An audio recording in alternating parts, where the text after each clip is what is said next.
श्रीमती कनकलता मल्लिक बिंजारपुर कांग्रेस नेत्री। आज सारा ओडिशा रे जो चहल पड़ी बालेश्वर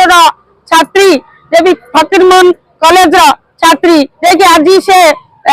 प्रति से कॉलेज एचुड़ी जो सौमेन्द्र साहू जो भली दुर्व्यवहार कले एवं जो भली निर्यातना देले से सही न पारिकी कॉलेज कर्तृपक्ष पाखे प्रिंसिपल अभियोग करी एवं थाना लिखित अभियोग करी सेठिकार जो एमपी अच्छा प्रताप षडंगी बीजेपी दल सांसद पाखे अभियोग कर बीजेपी एमएलए पाखे अभियोग कर समस्त पाखे अभियोग कलापर कई अभियोग को शुणिले नहीं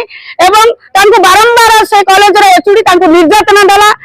मानसिक निर्यातना देला जहाद्वारा कि से सही न पारी आज आत्महत्या नवा को निष्पत्ति नेला न्याय देवा सोमेश्वरी को न्याय देवा दाबी आज